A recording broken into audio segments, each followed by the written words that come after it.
요한복음 4장 39절로 42절 한 절씩 말씀을 교독하겠습니다.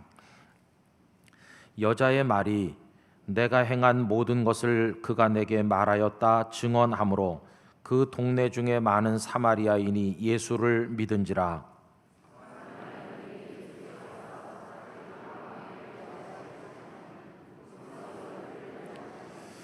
예수의 말씀으로 말미암아 믿는 자가 더욱 많아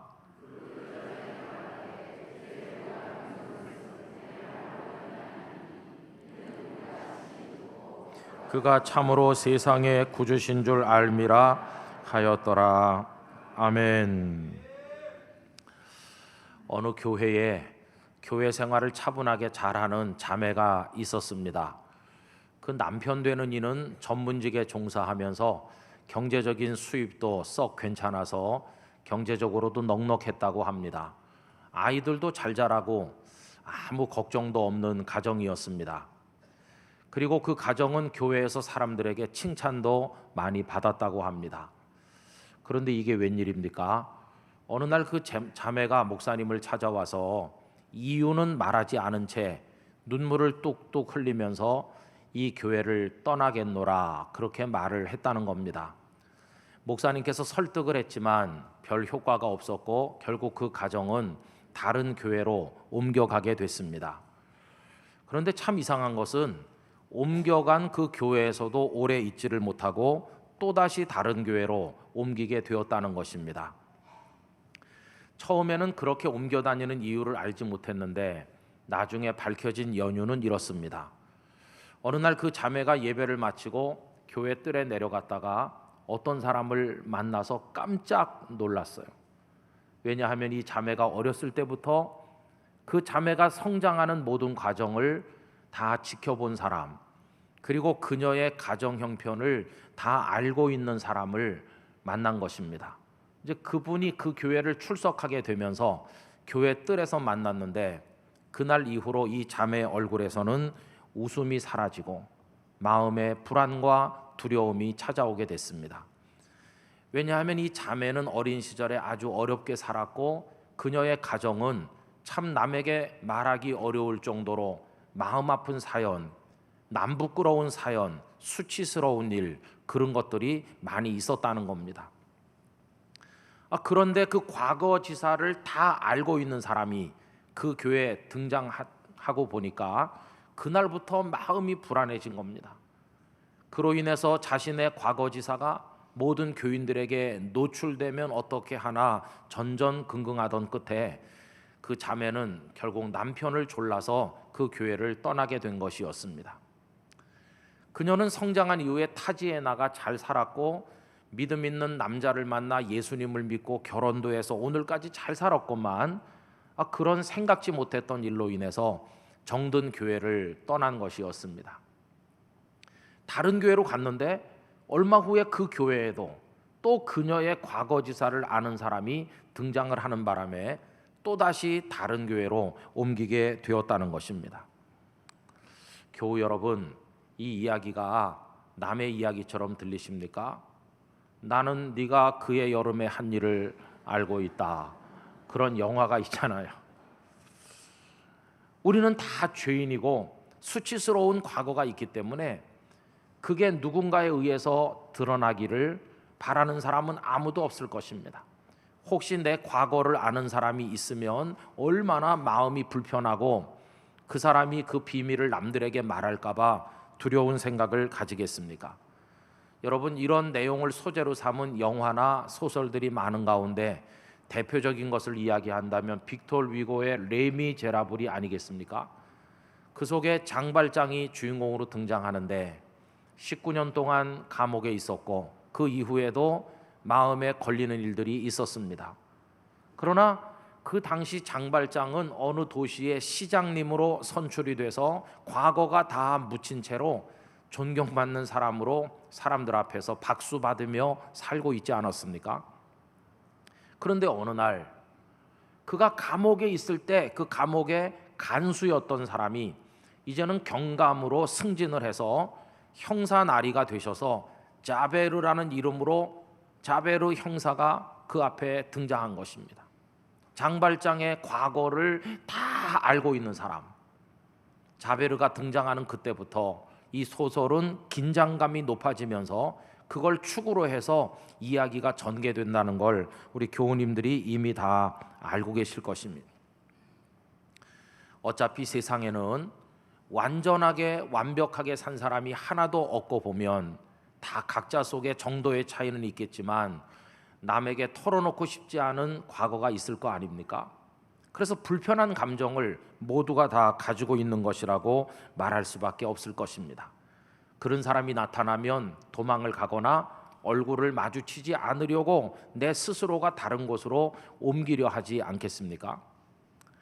그런데 여러분, 우리가 요한복음 4장 말씀에 오면 이런 일반적인 우리의 감정과는 전혀 다른 아주 특별한 이야기 하나를 만나게 됩니다. 그것은 자신의 과거 지사를 속속들이 알고 있을 뿐만 아니라 그거를 자신에게 말해주기까지 한 분을 만났건만 그분을 두려워하거나 피하여 도망가기는커녕 그분을 만난 것이 무슨 대단한 자랑거리나 되는 것처럼 동네 사람들에게 다 이야기하고 다니는 한 여인의 모습을 보게 된다는 것입니다. 이 이야기는 예수님과 수가라는 동네에 살고 있는 한 사마리아 여자 사이에 있었던 일입니다. 여러분, 그 여인이 사람들에게 이야기를 하고 다니는 내용이 요한복음 4장 28절 29절에 나오고 있는데 우리 다 같이 읽어보시도록 하실까요? 여자가 물동이를 버려두고 동네로 들어가서 사람들에게 이르되 내가 행한 모든 일을 내게 말한 사람을 와서 보라. 이는 그리스도가 아니냐 하니. 여러분, 이 여인은 예수님의 이름을 알지 못해서 여러분 예수님을 만나러 오세요 이렇게 말하지 않았습니다. 그 대신 뭐라고 예수님을 동네 사람들에게 소개했느냐 하면 내가 행한 모든 일, 나의 과거를 다 알고 그거를 말씀하신 분이 오셨다고 이야기를 했습니다. 내가 행한 모든 일을 내게 말한 사람을 와서 보라. 이게 이 여인이 동네 사람들에게 한 말이었습니다.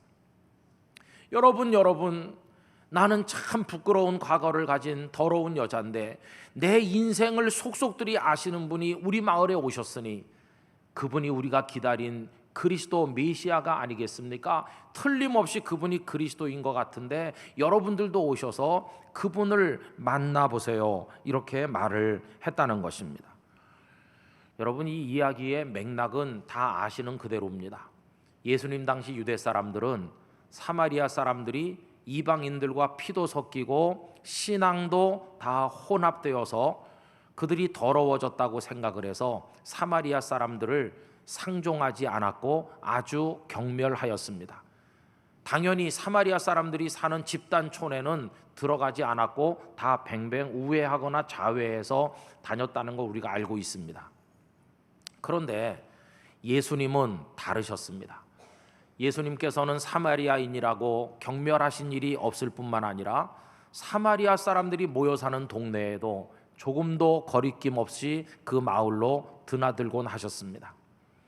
여러분, 예수님 눈에는 더러운 사람이 없었다는 것이죠. 만약에 예수님께서 사마리아 사람이라고 경멸하고 그들의 동네 발걸음하기를 꺼리시는 분이셨다면 아예 애초부터 이 세상에 오시지도 않으셨을 것입니다. 왜 그럴까요? 그 영광스럽고 지극히 거룩한 보좌 위에서 이 세상을 내려다보실 때 이 세상이 얼마나 더럽고 추악한 세상이겠습니까? 더러운 걸 경멸하고 상종치 않으시는 예수님이시라면 애시당초 이 땅에 오시지도 않으셨을 거 아닙니까? 그러나 그분은 이 세상이라는 또 하나의 사마리아 마을에 기쁨으로 임하여 오신 분이 아니십니까? 오셔서 죄인들의 친구가 되어주신 분이 아니십니까? 그런 예수님이시기 때문에 오늘 본문에서도 예수님은 사마리아 사람의 마을에 들어가신 것이었습니다. 뿐만 아니라 그 마을에는 야곱 시대부터 사용하던 유서 깊은 우물이 있었는데 예수님께서는 그 우물가에 더 가니 앉으셨습니다. 그리고는 물동이 머리에 이고 물길로 나온 사마리아 여자 한 사람에게 말씀을 건넨 것입니다. 물 한 그릇을 청하게 되신 것이었습니다. 이 여인은 충격을 받았습니다. 왜냐하면 유대인인데 어떻게 사마리아 사람과 상종하는가? 그것도 여성들을 천대하던 그때 유대인 남자가 사마리아 여자인 나에게 먼저 말을 걸어올 수 있단 말인가? 이 당혹스러운 그녀의 마음이 요한복음 4장 9절에 잘 나타나 있지 않습니까? 사마리아 여자가 이르되 당신은 유대인으로서 어찌하여 사마리아 여자인 나에게 물을 달라 하나이까 하니 이는 유대인이 사마리아인과 상종하지 아니함이로라. 이렇게 당혹스러워하는 여인에게 예수님은 특별한 말씀을 하십니다. 내가 너에게 말을 거는 게 이상하게 느껴지느냐? 내가 누군지 모르니까 그런 생각을 하지, 내가 어떤 존재인지를 알았다면 오히려 네가 먼저 나에게 뭔가를 달라고 청했을 것이다 하는 말씀을 그녀에게 하십니다. 그 다음을 읽어보면 이렇습니다. 예수께서 대답하여 이르시되 네가 만일 하나님의 선물과 또 네게 물 좀 달라 하는 이가 누구인 줄 알았더라면 네가 그에게 구하였을 것이요 그가 생수를 네게 주었으리라 하면서 당신께서는 생수를 주시는 분이심을 그녀에게 말씀을 하셨습니다. 그때까지만 해도 이 여인은 예수님의 말씀을 알아듣지 못했어요. 아니 지금 자신도 목이 말라 물 한 그릇을 청하시는 분이 나한테 물을 준다니 도대체 무슨 말인가?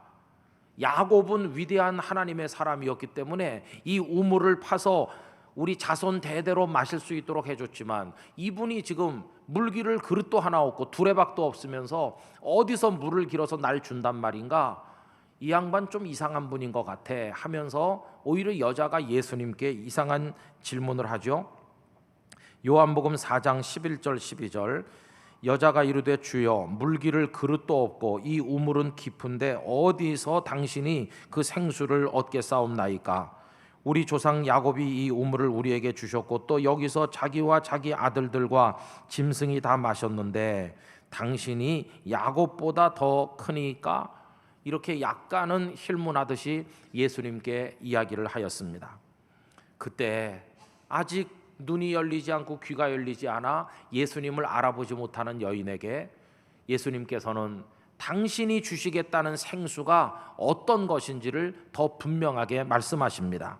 요한복음 14장 13절 14절 우리 큰 소리로 다 같이 읽어보겠습니다.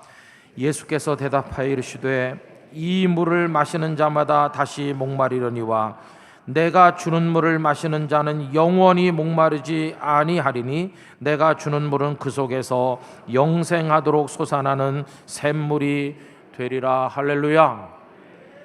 여인이여, 그대가 이 우물물을 아무리 길어다 마셔도 돌아서면 또 목이 마르고 또 목이 마르겠지만 내가 주는 물을 마시면 영원한 생수가 돼서 영원히 목마르지 않게 될 거라고 말씀을 하셨습니다.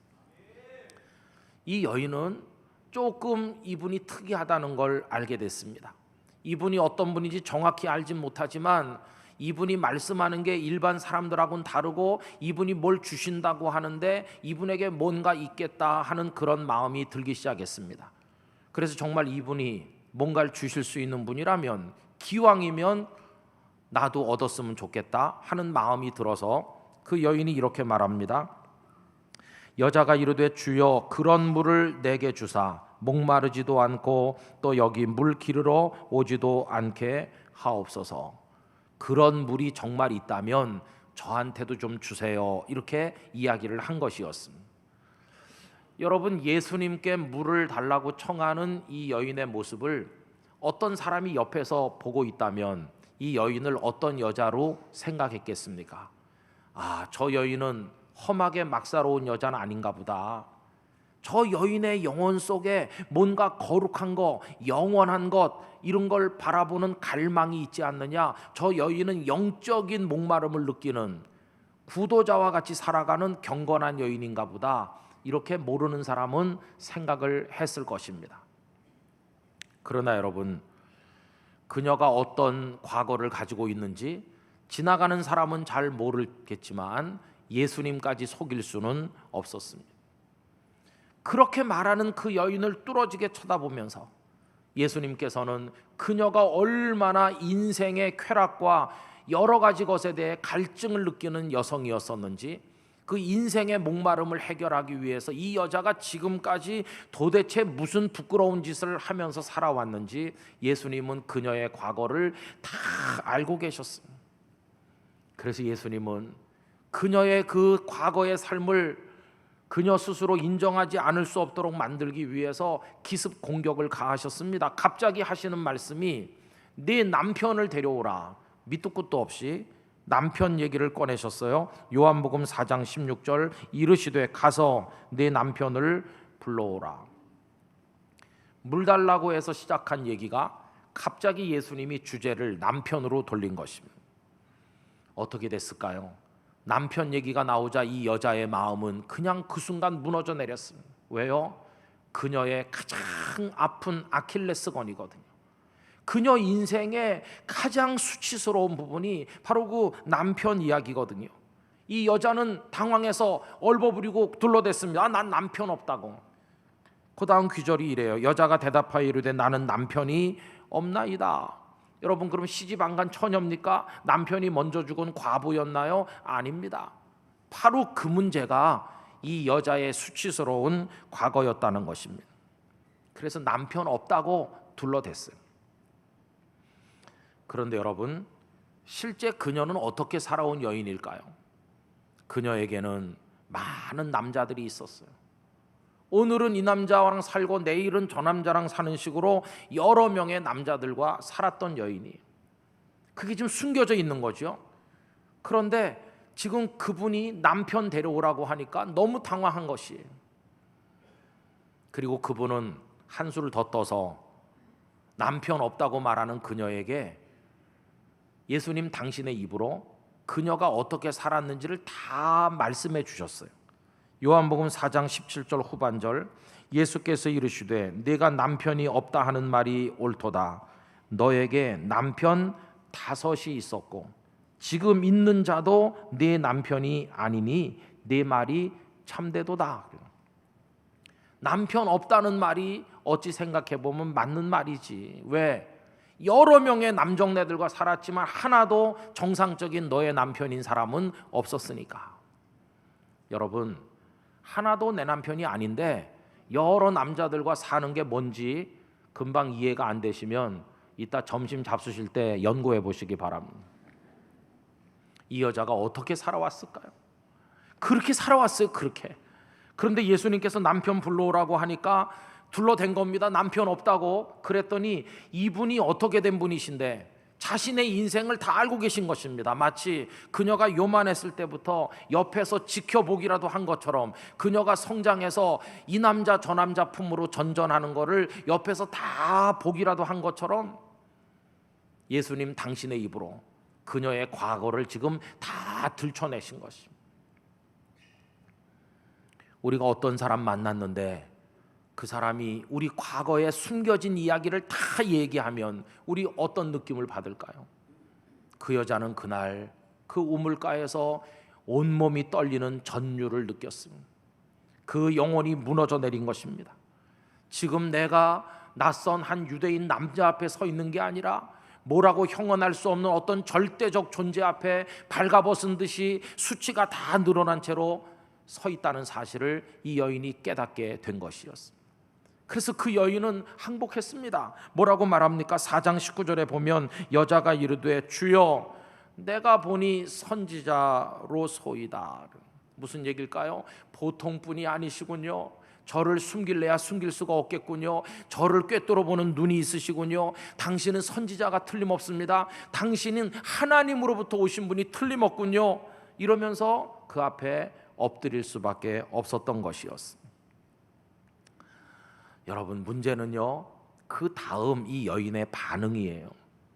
이 여인이 그런 자신의 과거를 다 아는 분 앞에 지금 서 있는데 우리가 그 여인이었다면 어떤 행동을 했을까요? 우리라면 아마 우리라면 그 물 길어갈 생각도 다 까먹고 물동이고 뭐고 버리고 가든지, 아니면은 빈 물동이 그냥 들고 막 도망가서 그날 집안에 가만히 있는 채 두문분출할 것입니다. 내 부끄러운 과거를 다 아는 그 사람을 또 만나면 나는 못 살아, 그러면서 아마 꼭꼭 문 걸어 잠그고 숨어 있지 않겠어요? 그런데 이 여인의 행동이 우리 예상과는 다르다는 것입니다. 이 여인은 물동이를 그냥 내버려 둔 채로 동네로 들어가더니, 아까 앞에서 말씀드린 것처럼 사람들에게 내가 행한 모든 일을 나에게 말한 그분을 만나러 와보라고 오히려 무슨 자랑거리나 생긴 것처럼 사람들에게 이야기를 했다는 겁니다. 여러분, 숨지 않았어요. 도망가지 않았어요. 자신의 치부가 다 드러났는데 이 여인은 오히려 사람들에게 자랑하면서 다녔어요. 바로 여기 오늘 나누는 이 설교 말씀의 핵심이 있는 것입니다. 그 여자는 왜 예수님을 피하지 않았을까요? 왜 예수님 앞에서 부끄러워하지 않았을까요? 왜 도망가지 않았겠어요? 그것은 그녀의 마음속에 놀라운 변화가 일어났기 때문이에요. 그녀의 마음속에 일어난 변화를 정리하자면 이런 것입니다. 주님, 제가 이제부터 당신을 주님이라고 부르도록 하겠습니다. 제 입으로 고백하기 전에 당신께서 저의 과거를 다 말씀하셨습니다. 맞습니다. 저 그런 여자입니다. 저 여러 남자랑 살았지만 제대로 된 내 남편은 없었습니다. 저 지금도 어떤 남자랑 살고 있지만 그거 제 남편이 아닙니다. 저 부끄러운 여자입니다. 저 그래서 저의 과거가 드러날까 봐 늘 불안하게 살았고, 누가 내 과거를 알면 그 사람 다시는 만나지 않으려고 숨어 다니고 그랬던 여자입니다. 그런데 참 이상하네요. 당신이 누구신지 제가 아직 잘 모르지만 이상하게 당신 앞에서는 부끄러움을 모르겠네요. 당신이 저의 모든 걸 알고 계시는데도 당신을 피해서 도망가고 싶은 생각이 없네요. 숨길 것도 없고 숨길 수도 없다는 걸 다 알고 나니 오히려 제 마음이 편안해졌답니다. 전 이제 당신을 피해서 도망가기는커녕 저를 이미 다 알고 계신 당신께 이미 망가진 저의 인생이나마 좀 맡기고 싶은데 괜찮겠습니까? 저 같은 여자도 받아주실 수 있습니까? 제가 당신을 주님이라고 불러도 괜찮겠습니까? 저를 좀 불쌍히 여겨주십시오. 이게 이 여인의 마음속에 나타난 변화였습니다. 여러분, 다른 사람들이 내 비밀을 알면 그 사람을 피해 도망가거나 내 과거를 숨기려고 하는 게 인지상정이건만, 이 여인은 왜 예수님 앞에서는 편안함을 느끼고 도망가지도 않고 숨기지도 않고 다 있는 그대로 이야기할 수 있었을까요? 그 이유가 무엇일까요? 여러분, 그 이유는 이 여자가 알았기 때문입니다. 뭘요? 이분은 다른 사람들과 다르다는 사실을 알았기 때문이에요. 이분은 다른 사람들과 어떻게 다릅니까? 세상 사람들은 어떤 사람의 과거지사를 알게 되면 그 비밀을 온 동네방네 폭로하면서 저 남자 저 여자는 형편없어 그러면서 정죄하고 망신 당하게 만들고 그 부끄러움을 막 세상에 퍼뜨립니다.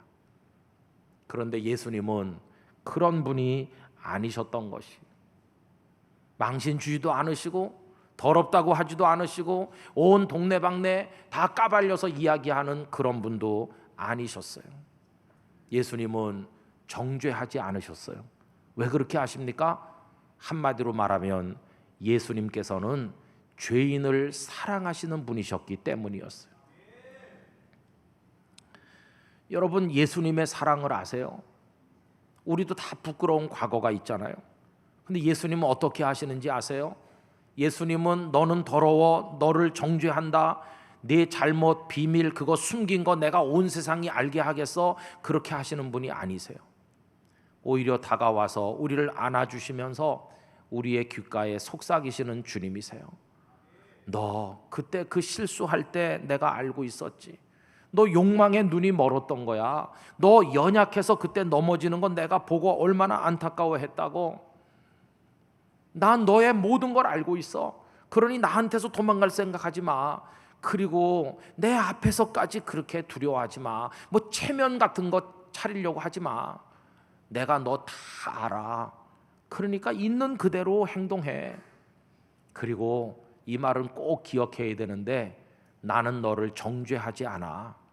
나는 너를 이미 다 용서했어. 넌 나의 친구야. 이렇게 속삭여 주시는 분이 우리 구주 예수님이신 것입니다. 주님은 그 여인에게 물 한 그릇을 청하셨는데, 목이 말라서 그 여인이 아니면 물을 얻을 데가 없어서 청하신 것이 아니라, 오히려 그 여인의 과거를 다 아시면서도 그 불쌍한 여인을 수렁에서 건져주시기 위해서 그녀에게 접근하시고 말씀을 건네셨던 것이었어요.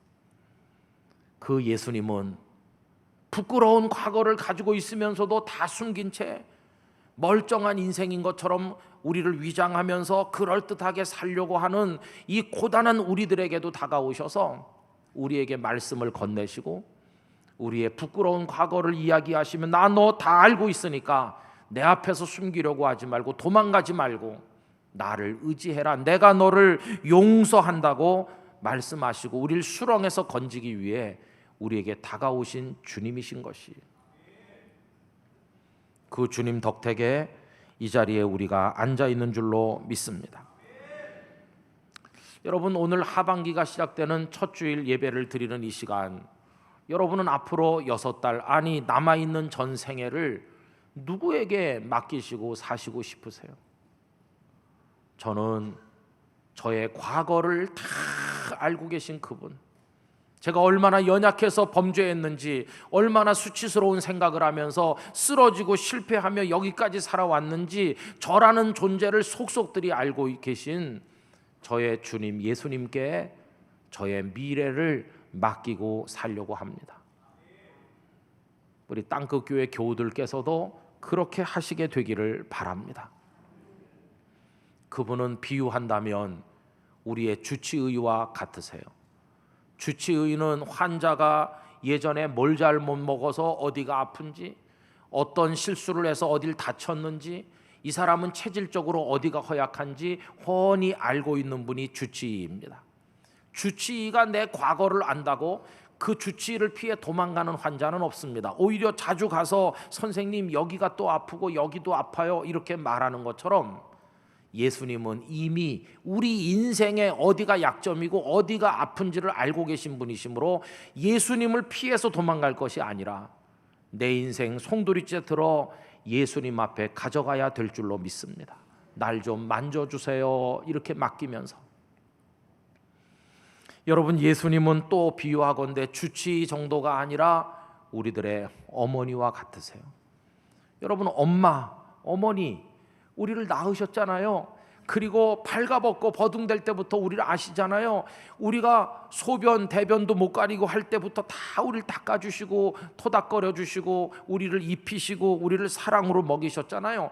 우리가 갓난아기 때부터 지금까지 무슨 짓을 하고 어떻게 성장했는지를 다 알고 계신 분이 어머님들이시잖아요. 그럼 그 자식들이 어머니가 내 과거를 안다 그러면서 도망갑니까? 아니요. 세상에서 가장 친근하고 가장 가까운 분이 나의 모든 걸 다 아시는 어머니가 아니십니까?